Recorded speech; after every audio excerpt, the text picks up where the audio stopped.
Here's what I've decided. Instead of devoting just one video to reviewing one movie, for now, I'm just going to do a quick rundown of every movie that I watch every month. I think I'm going to call it This Month in Movies, or maybe This Month at the Movies. Yeah, I'm still workshopping the title. Anyway, if any of these films sound interesting to you and you haven't seen it, I really hope you check it out, and maybe you'll come across a film that you otherwise wouldn't have. If you want to keep up to date on what I'm watching and what I think of what I watch, then you can follow me on my Letterboxd account, link in the description. Anyway, enough stalling, let's jump into the video. I found Knives Out to be a lot of fun. It was so refreshing to see a whodunit on the big screen, and hopefully, especially given this was a box office success, we'll get to see more of them.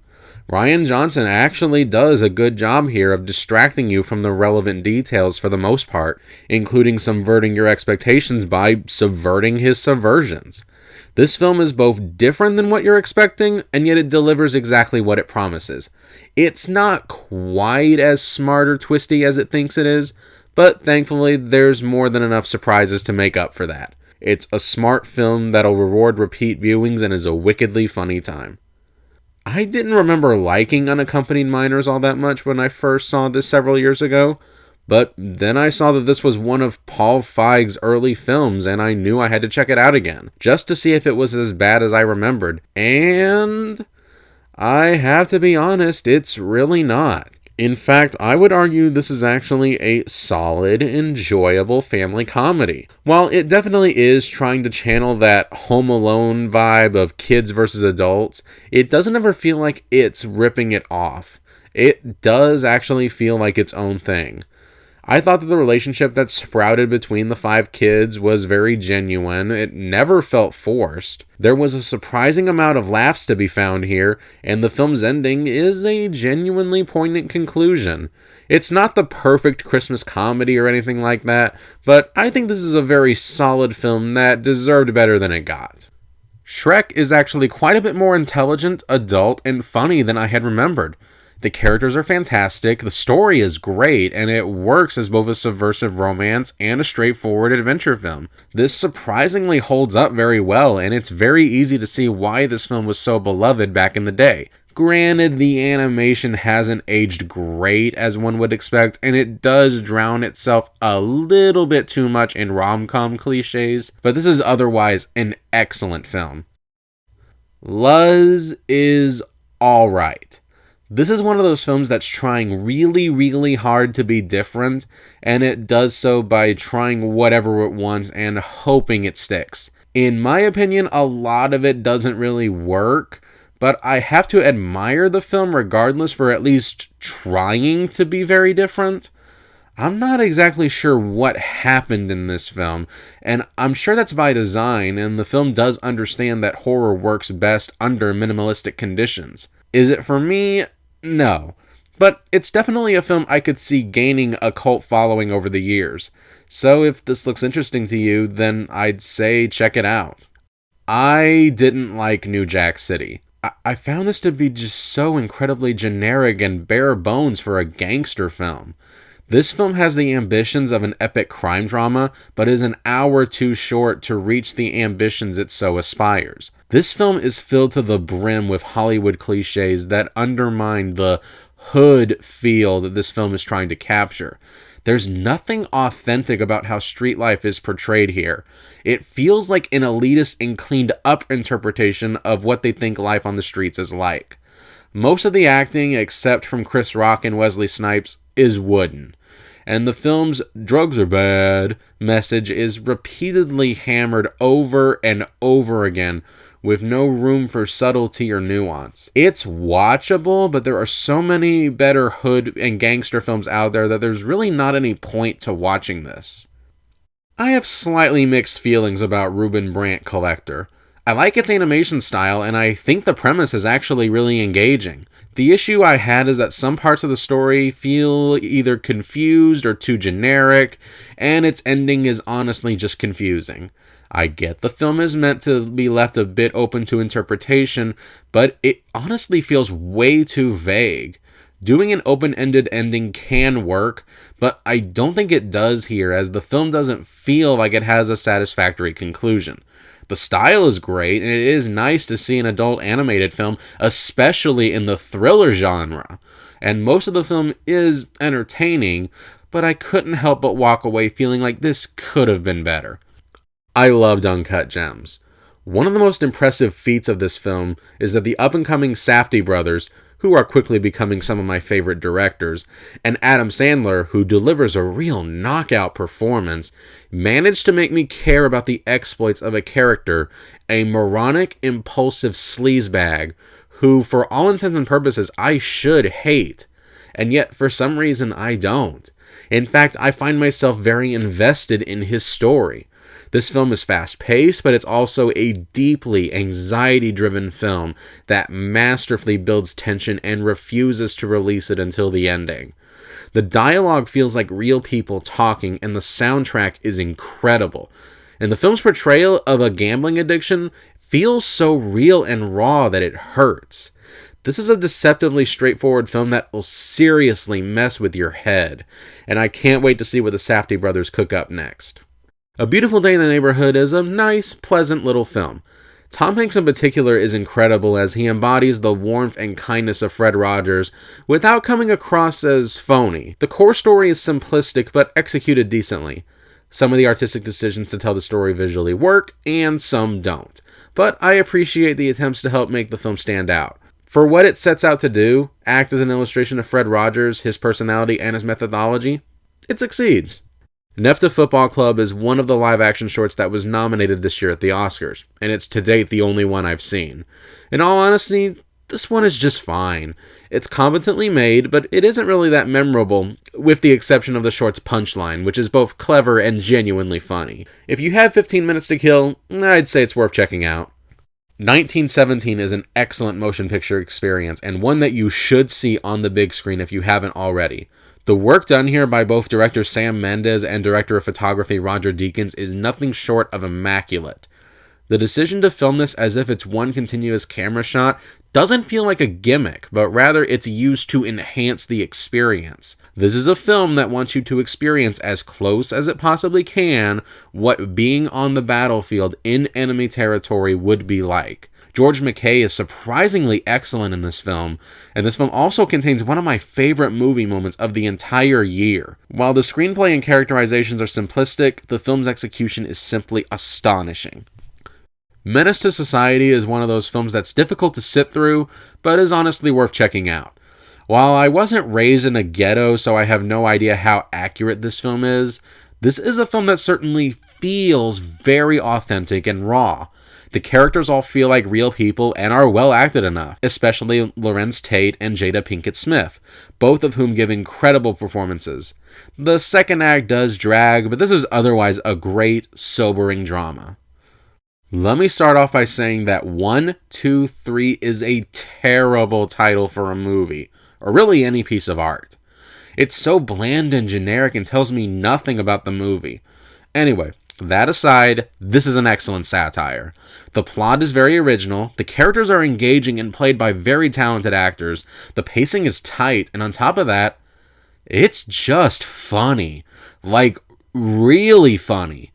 This is just such a funny movie, and it further solidifies in my mind that Billy Wilder really was one of the greatest directors of all time. This is a satire that pokes fun at both capitalism and communism, almost sort of reminding me, in some ways, like a PG-rated version of South Park. This film was very much ahead of its time, and I hope that more people discover this classic. Midsommar is a film where my thoughts are kind of all over the place. The film looks incredible, and it is rare to see a horror film where most of the horror takes place in broad daylight. But the film is way too long, and the film setup also takes way too long, and all the characters are pretty reprehensible and hard to gravitate towards. That being said, there are some good scares here, and the film's final act is actually genuinely terrifying. And while it's easy to see where this film is going, that doesn't make what happens any easier to swallow. It's good, but it's not great, and the film's third act does go a long way in elevating this film. I was a little conflicted on how much I liked Longshot, as I kept flipping back and forth between awarding this either a 6 or a 7. Surprisingly, the romance between Charlize Theron and Seth Rogen was easy to buy, as they have good chemistry, and there are some funny moments. But the film is also a touch too long. It also sticks too closely to the motions of your typical rom-com with its 3-act structure, and the way it handles politics is kinda strange. Sometimes being clearly biased to one side, but then other times trying to be nuanced, resulting in kind of an uneven experience. But ultimately, the film's charm and laughs did win me over enough to give it a 7. I like this film just fine, but also can't help but feel like this really could have been something special with maybe just one more rewrite. But as is, this is a good, solid film. Greta Gerwig has outdone herself with a film that is miles better than Lady Bird, with this smart, polished, and faithful adaptation of a classic book. The film's unique composition actually helps improve the story and makes the juxtaposition between the two parts much clearer. Also, the film somehow manages to craft an ending that is faithful to the original, while also being respectful to Louisa May Alcott's original vision, and also wisely putting the ending in the hands of the audience. Screenwriting and adapting at its finest. Most of the acting is just phenomenal. The costume design and production design is impeccable. The direction is astounding, and it's just an overall delightful experience. Most complaints I have are nitpicks or personal preferences.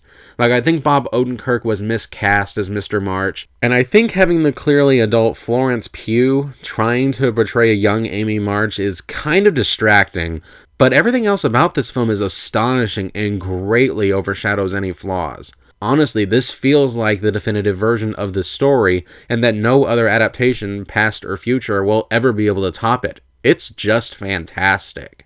I was nervous going into The Peanut Butter Falcon. Based on the premise, I thought this was going to be an emotionally manipulative piece of indie fluff. But I was genuinely astonished that this is actually a really good movie. While watching this, I was reminded of both Mark Twain and Mud, neither of which is a bad thing at all. The characters are well defined, all the performances are great, it's well paced, and it captures the feel of the Deep South really well. This 2019 film might have slipped under your radar, so if this sounds even the least bit interesting to you, I would highly recommend that you seek it out. Marriage Story was a film that I wasn't as impressed by as everyone else seemed to be, but I did still like it.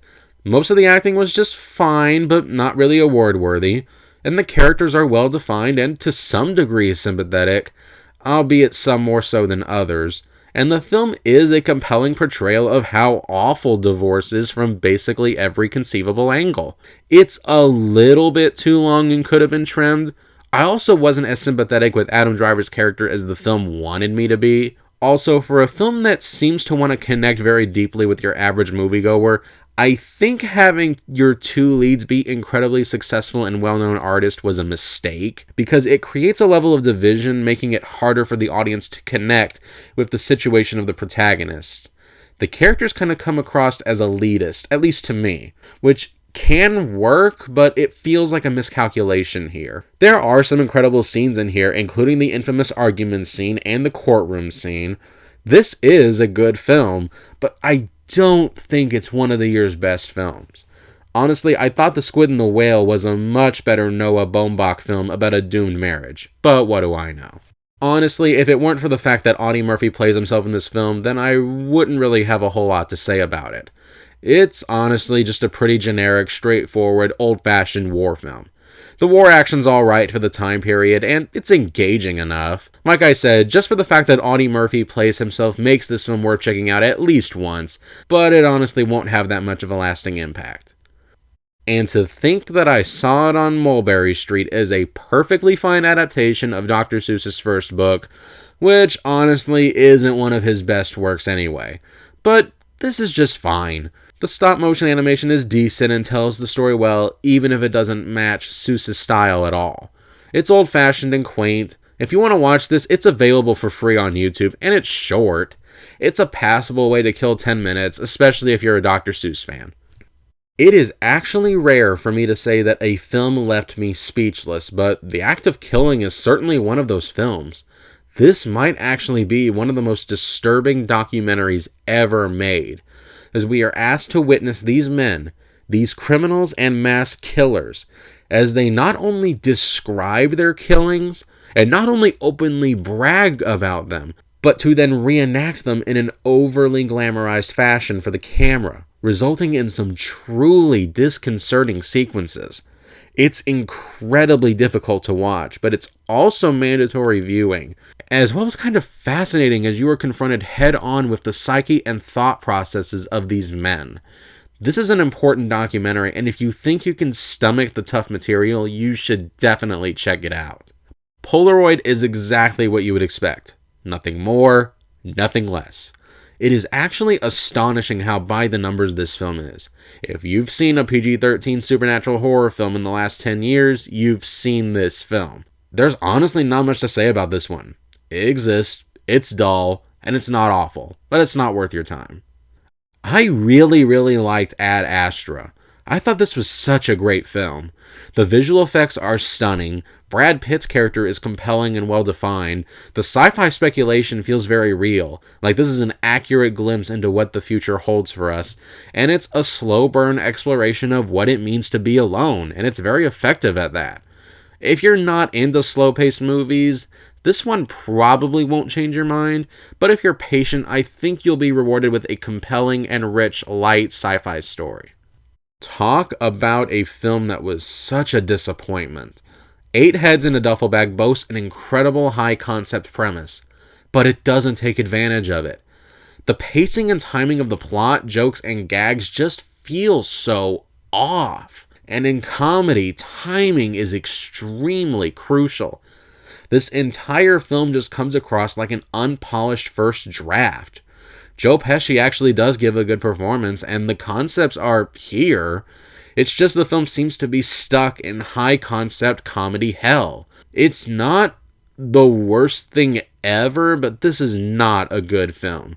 And Hollywood, if you are listening and you need a comedy to remake, by all means, do this one. ATL, or Atlanta if you prefer, is a nice, decent hood film. It's likable, and it's definitely trying to stand out with some interesting stylistic decisions to help give the film a unique aesthetic. It doesn't always work, but I do appreciate the effort that did go into this. The characters are a little bit stock and generic, but compelling enough. The performances are fine, and surprisingly for a hood film, the content is actually pretty tame, which ironically helps it stand out more. It's not fantastic, but this is a solidly enjoyable, decent little film. And finally, A Star is Born, a film that was so beloved by critics and audiences, but I found it excruciatingly underwhelming. While the film is technically good from a directing standpoint, I found the script to be so mediocre. The characters are archetypes, I didn't buy the romance, the music is standard and unmemorable, and the film is just overly melodramatic. While the film isn't bad, I didn't really enjoy this, and I found this to be a slog to get through. There are good moments and good scenes, and Lady Gaga does give a good performance, but I didn't like the film as a whole. I know a lot of people will disagree with me on this, but I did not enjoy watching this. And that's it. That's every film I watched in January of 2020 and my thoughts on them.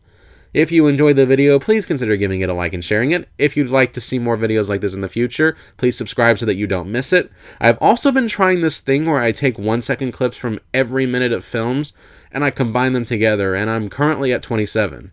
So if you're interested in that, I'd recommend you check those out as well. Anyway, thank you so much for watching, and I'll see you next time.